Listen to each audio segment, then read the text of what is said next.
UP के संभल को लेकर सीएम योगी ने एक ऐसा फैसला लिया है कि कई लोगों की नींद उड़ गई है। कल योगी आदित्यनाथ ने सर्जरी करने के लिए तैयार करने को कहा था और आज यूपी की योगी सरकार ने 46 साल से धूल फांक रही नरसंहार की उस फाइल को खोलने का आदेश दे दिया है, जिसकी तुलना कश्मीरी पंडितों के नरसंहार से की जा रही है। संभल में 1978 में हुए दंगों की जांच फिर से शुरू कर दी गई है और एक हफ्ते के भीतर संभल के डीएम और एसपी ये रिपोर्ट सौंपेंगे।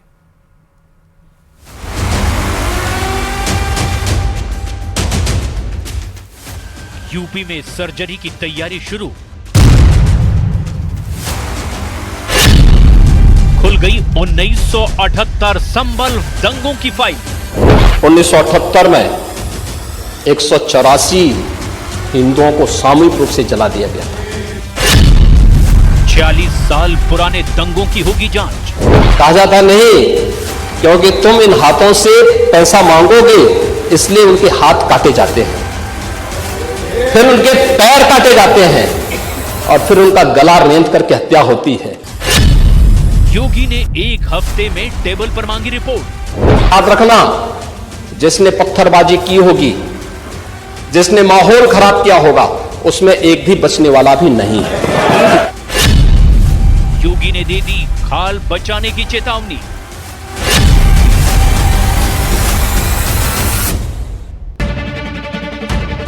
यूपी के संभल में 46 साल पुराने शिव मंदिर का ताला टूटने के बाद अब 46 साल पुराने दंगों की फाइल खुल चुकी है। संभल पुलिस ने 46 साल पुराने दंगों की फाइल पर जमी धूल की मोटी परत झाड़कर उसके एक एक पन्ने को पढ़ा जा रहा है, क्योंकि 1978 दंगों की फाइल को खोलने का सरकारी आदेश आ चुका है, जिसका सबूत है ये लेटर, जिसे विधान परिषद सदस्य श्री चंद्र शर्मा ने संभल के डीएम और एसपी को भेजा है। इस पत्र में मांग की गई है कि 1978 के दंगों की जांच कराई जाए। दंगों की जांच के आदेश आते ही दंगे के आरोपियों की नींद उड़ गई है। यूपी सरकार ने एक हफ्ते के भीतर 1978 में हुए संभल दंगों की जांच रिपोर्ट तलब की है, जिसके बाद मानवाधिकार के एसपी ने 6 जनवरी को संभल के डीएम और एसपी को पत्र लिखकर एक हफ्ते में रिपोर्ट देने के निर्देश दिए हैं।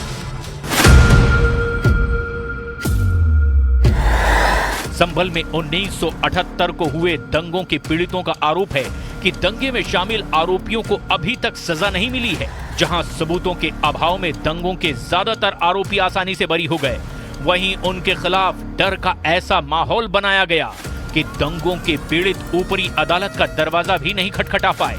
हालांकि अब योगी सरकार के फैसले से दंगा पीड़ितों को 46 साल बाद न्याय की उम्मीद जगी है, लेकिन दंगों की जांच के आदेश पर कुछ लोगों को परेशानी भी होने लगी है।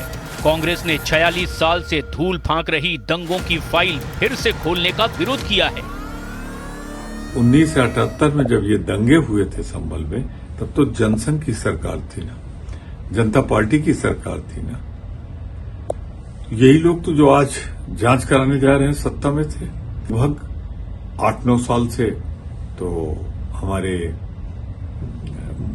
मुख्यमंत्री जी की सरकार है, बीच में बसपा भाजपा की सरकार बनी, तब ये एहसास क्यों नहीं हुआ? इस बीच सीएम योगी ने यूपी में दंगा नाम की बीमारी की मुकम्मल सर्जरी की बात कहकर दंगाइयों की बेचैनी बढ़ा दी है।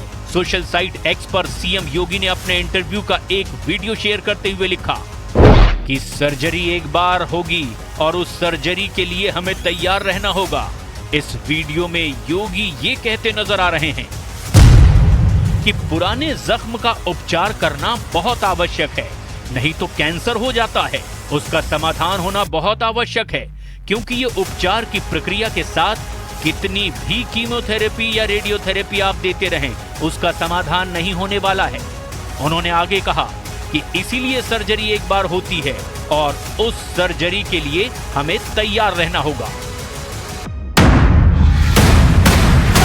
सीएम योगी ने सर्जरी की बात को आगे बढ़ाते हुए इशारों में कहा कि घोड़ा कितना भी बड़ा क्यों ना हो जाए, अगर एक बार सर्जरी हो जाएगी तो वो नए सिरे से आगे बढ़ेगा।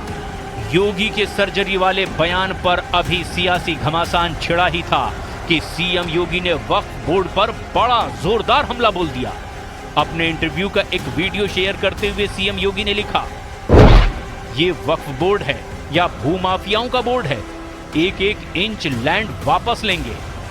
इस ट्वीट के साथ ही सीएम योगी ने जो वीडियो शेयर किया है उसमें वो ये कहते नजर आ रहे हैं कि कभी कभी मुझे आश्चर्य होता है कि ये वक्फ बोर्ड है या कोई माफियाओं का बोर्ड है। ये भूमाफियाओं का बोर्ड हो गया है। याद रखें, एक एक इंच लैंड वापस लेंगे। हमने उत्तर प्रदेश वक्फ अधिनियम में संशोधन किया है। 1397 से लेकर अभी तक के एक एक राजस्व के अभिलेख की जांच करा रहे हैं। सीएम योगी के इस बयान पर कांग्रेस ने उस पर संविधान तोड़ने का आरोप लगा दिया, जबकि स्वामी चक्रपाणी ने योगी के बयान का समर्थन करते हुए कहा कि वक्फ बोर्ड को फौरन खत्म करके उसकी जमीन को गरीबों में बांट देना चाहिए। तो वहीं AIMIM और ऑल इंडिया इमाम एसोसिएशन ने योगी के वक्फ वाले बयान पर कड़ा एतराज जताया है। संविधान को मानेंगे या नहीं मानेंगे, या वक्फ बोर्ड के नाम पर ही आप संविधान को तोड़ना चाहते हैं? आप लोग संविधान के रखवाले हैं या संविधान को तोड़ना चाहते हैं? उत्तर प्रदेश के मुख्यमंत्री माननीय योगी आदित्यनाथ जी ने बिल्कुल सही कहा है कि वक्फ बोर्ड एक भूमाफिया है। वक्फ बोर्ड जो है सिर्फ जमीनों पे कब्जा करना जानता है। अगर आपको कब्जा ही छुड़ाना है और एक एक इंच जमीन वापस लेना है तो चलिए हम आप मिलकर ऐलान करते हैं, जो चाइना ने हमारी जमीन को कब्जा कर रखा है उससे एक एक इंच जमीन वापस लेते हैं।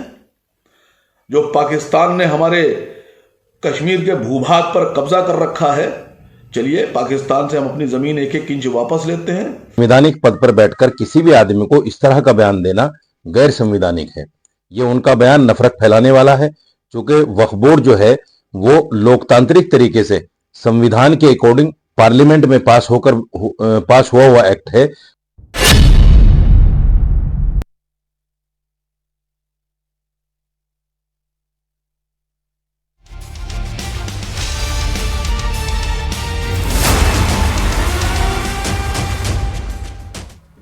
वक्फ बोर्ड पर सीएम योगी आदित्यनाथ ने बड़ा बयान दिया, जिसके बाद सियासी घमासान छिड़ गया और सीएम योगी ने कहा था कि वक्फ बोर्ड है या भूमाफियाओं का बोर्ड, जांच के बाद कब्जे की एक एक इंच जमीन वापस ली जाएगी।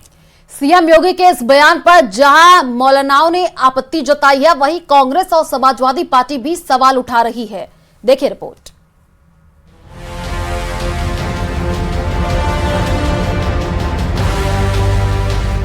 सीएम योगी आदित्यनाथ ने वक्फ बोर्ड पर बड़ा बयान दिया है।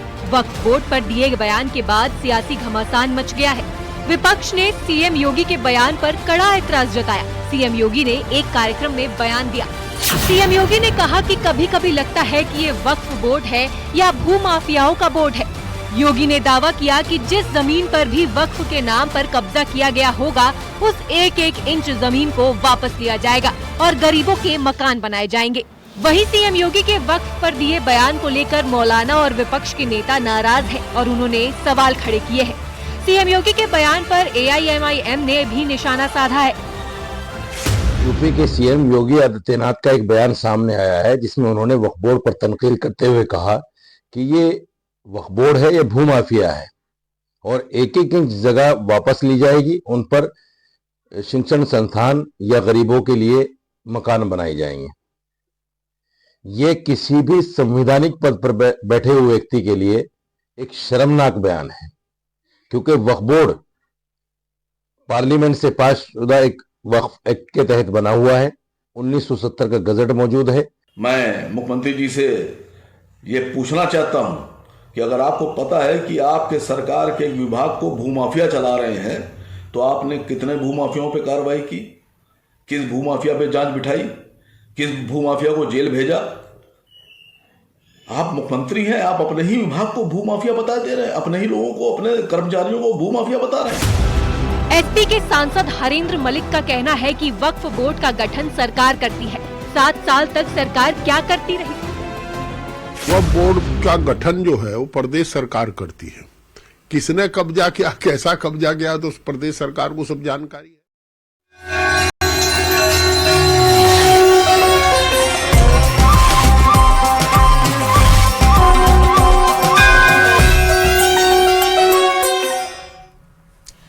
महाकुंभ की तैयारियां अंतिम रूप में है और 13 जनवरी से महापर्व की शुरुआत हो जाएगी। इस बार 144 साल बाद पूर्ण महाकुंभ लग रहा है और इस बार प्रयागराज 45 दिनों के लिए दुनिया का सबसे हाईटेक शहर बनेगा। वहीं 2013 में महाकुंभ और 2019 में कैसा रहा कुंभ, इसी पर देखिए हमारी ये खास रिपोर्ट।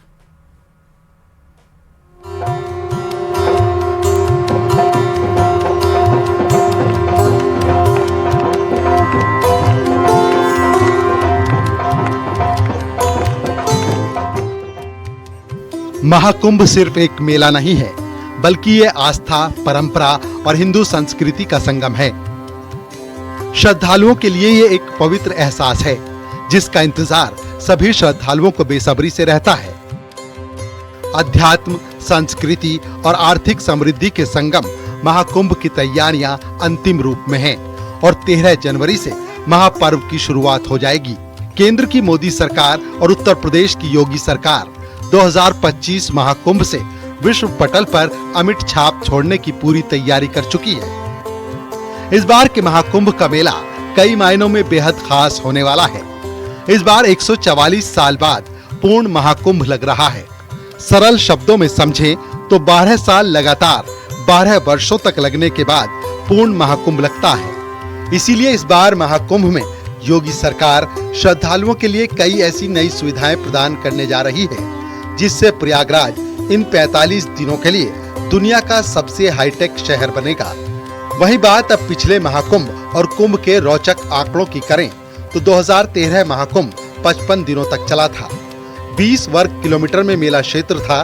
तकरीबन 10 करोड़ श्रद्धालु महाकुंभ में स्नान करने आए थे। सरकार ने करीब 1300 करोड़ रुपए महाकुंभ मेले पर खर्च किए थे। महाकुंभ मेले में 6000 टन गेहूं, 16,500 टन चीनी, 9,600 टन चावल खाया गया था।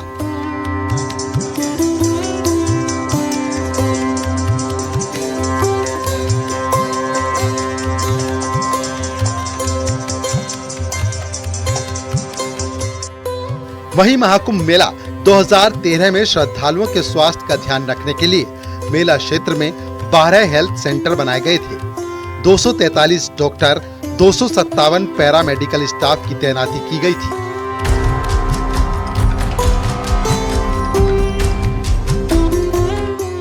लोगों की सुरक्षा के लिए 2013 महाकुंभ मेला क्षेत्र में 30 पुलिस स्टेशन, 71 पोस्ट बनाकर 30,000 पुलिसकर्मी तैनात किए गए थे। वहीं बात 2019 में हुए कुंभ मेला की करें तो उस वक्त सूबे में योगी सरकार ने महाकुंभ 2013 से 3 गुना ज्यादा बजट कुंभ 2019 के लिए आवंटित कर लोगों के बीच बड़ा संदेश दिया था। 55 दिनों तक चले कुंभ 2019 में तकरीबन 12 करोड़ श्रद्धालु स्नान करने पहुंचे थे। 45 वर्ग किलोमीटर तक मेला क्षेत्र फैला हुआ था। योगी सरकार ने 1500 करोड़ रुपए मेले पर खर्च किए थे। मेला क्षेत्र में 1000 सीसीटीवी लगाए गए थे। 250 किलोमीटर की नई सड़क बनाई गई। 40,700 एलईडी लाइट्स मेला क्षेत्र में लगाई गई थी। 22,000 टॉयलेट बनाए गए। गंगा, यमुना, सरस्वती नदी पर 22 पॉन्टन ब्रिज बनाए गए। कुल मिलाकर कुंभ 2019 का सफल आयोजन 2013 महाकुंभ से कई मायनों में बेहतर रहा। वहीं इस बार के महाकुंभ में योगी सरकार 4 गिनीज वर्ल्ड रिकॉर्ड बनाने में जुटी हुई है। मेला प्रशासन पूरी दुनिया को ग्रीन और स्वच्छ महाकुंभ का संदेश देगा। भक्ति और आस्था के महापर्व प्रयागराज महाकुंभ के शुरू होने का समय जैसे जैसे नजदीक आ रहा है, वैसे वैसे महाकुंभ के अद्भुत और अलौकिक रंग देखने को मिल रहे हैं। विश्व के सबसे बड़े धार्मिक मेले की तैयारी लगभग पूरी हो गई है। Bureau report, news 18।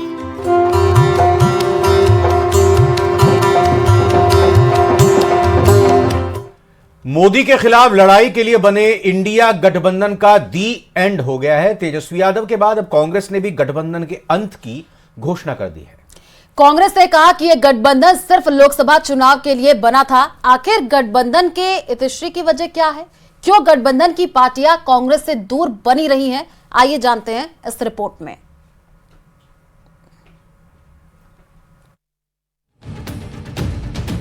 आज कांग्रेस पार्टी की तरफ से आधिकारिक रूप से इंडी गठबंधन के अंत की घोषणा कर दी गई। कल आरजेडी की तेजस्वी यादव ने तो आज खुद कांग्रेस नेता पवन खेड़ा ने इंडी के दी एंड का ऐलान किया। कहा कि ये गठबंधन सिर्फ लोकसभा चुनाव के लिए बना था। दिल्ली चुनावों से पहले इंडी की समाप्ति के ऐलान वाले ये दो बयान सुनिए। दिल्ली चुनाव में तो पहले से तय था इंडिया अलायंस जो है वो लोकसभा के लिए, और बिहार में जहाँ तक बात की जाए हम लोग तो शुरू से साथ थे। यहाँ पे लोकसभा चुनाव के लिए था गठबंधन, बिल्कुल ठीक बोल रहे हैं। वो जो इंडिया गठबंधन था वो लोकसभा चुनाव के लिए राष्ट्रीय स्तर पर था। अलग अलग राज्यों की परिस्थिति के हिसाब से जो दल हैं, कांग्रेस हो या क्षेत्रीय दल हो, वो निर्णय लेते हैं कि हमें इकट्ठे लड़ना है या अलग लड़ना। गठबंधन की स्थिति को लेकर गठबंधन के दलों में ही कंफ्यूजन नहीं है, बल्कि खुद कांग्रेस पार्टी के नेता भी कंफ्यूज हैं। दिल्ली चुनावों को लेकर कांग्रेस में ही उठापटक चल रही है और यही वजह है कि कांग्रेस के भीतर ही केजरीवाल को हराने की कोशिश भी हो रही है और केजरीवाल के जीतने की उम्मीद जताई जा रही है। दिल्ली चुनाव बहुत अहम चुनाव है। मैं समझता हूँ शायद वहां केजरीवाल जीत जाएंगे। कांग्रेस भी फ्रेम में है, कांग्रेस भी चुनाव लड़ेगी। अच्छा होता अगर कांग्रेस और आपका अगर गठबंधन होता, लेकिन शायद वो नहीं होते दिख रहा है। तो अभी मैं यहाँ बैठ के शायद दिल्ली में क्या हो रहा है उसके बारे में ज्यादा कहना मुश्किल होगा। विपक्ष है हमारे लिए, उनको भ्रम में जो पहले जीत गए थे 2000, इस बार माहौल बदला हुआ लगता है मुझे। माहौल बदला हुआ है, कांग्रेस बहुत बेटर तरीके से कैंपेन कर रही है। मुझे यकीन है कि इस बार परिणाम अच्छे आ सकते हैं। इंडी गठबंधन में एक के बाद एक सभी दल कांग्रेस से ऐसे किनारा कर रहे हैं कि कांग्रेस अब किनारे लग चुकी है। बीजेपी और एनडीए के नेता पूरे इंडी गठबंधन को अस्वाभाविक गठबंधन बता रहे हैं। उनका प्रॉब्लम है, हम क्या करें, इसलिए तो झगड़ते रहते हैं। ये कभी भी गठबंधन है ही नहीं है। This was a never alliance. ये तो एक शो ऑफ था, क्योंकि उनको समझ आ गया था कि मोदी जी के नेतृत्व का एनडीए को, मोदी जी के नेतृत्व को, भारतीय जनता पार्टी को ये ठीक सरते सामना नहीं कर सकते हैं। दैट्स व्हाई ये तो एक शुरू किया ड्रामा, वो ड्रामा अंत हो रहा है। ये ड्रामा ट्रेजिक अंत हो रहा है। कुमार जी के इंडिया गठबंधन से बाहर आने के बाद ये मृतप्राय था और अब इसका अंतिम संस्कार हो चुका है। जितने भी क्षेत्रीय दल हैं वो अपने अस्तित्व को बचाने के लिए कांग्रेस पार्टी के सामने खड़े हो गए हैं। कांग्रेस पार्टी क्षेत्रीय दलों का अस्तित्व समाप्त करना चाहती है। तो गठबंधन का अंत हो चुका है। जिस तरह से सहयोगी कांग्रेस से हाथ छुड़ा रहे हैं और कांग्रेस का हाथ पकड़ने के लिए कोई भी सहयोगी तैयार नहीं है, उसके बाद कांग्रेस के पास कोई दूसरा चारा भी शायद नहीं बचा था। न्यूज़ 18 के लिए bureau report. CM Nitish Kumar की प्रगति यात्रा पर लगातार सियासत जारी है। मुख्यमंत्री नीतीश कुमार अपनी यात्रा के दौरान विकास कार्यों की समीक्षा कर रहे हैं। वहीं दूसरी तरफ नेता प्रतिपक्ष तेजस्वी यादव उनकी यात्रा पर हमलावर हैं। इस रिपोर्ट में आपको दिखाते हैं। ये प्रगति यात्रा नहीं, ये दुर्गति यात्रा। नेता प्रतिपक्ष तेजस्वी यादव ने सीएम नीतीश कुमार की प्रगति यात्रा पर एक बार फिर निशाना साधा है। सोशल मीडिया साइट एक्स पर पोस्ट कर तेजस्वी यादव ने लिखा कि थके हुए मुख्यमंत्री ने रिटायर्ड अधिकारियों के साथ मिलकर बिहार के युवाओं की आशाओं को निराशाओं में बदल दिया है। विज्ञापनों के माध्यम से सैकड़ों करोड़ झूठे प्रचार में फूंक रहे हैं। बिहारियों के जीवन को आबाद करने की बजाय उसे बर्बाद कर दिया है। तेजस्वी यादव ने सीएम नीतीश कुमार की यात्रा में होने वाले खर्च का भी जिक्र किया है। साथ ही उनकी यात्रा को दुर्गति यात्रा भी बताया है। मेरा मानना ये प्रगति यात्रा नहीं, ये दुर्गति यात्रा है। और जिस प्रकार से माननीय मुख्यमंत्री जी को अपने ही जनता से संवाद करने के लिए, अब पता नहीं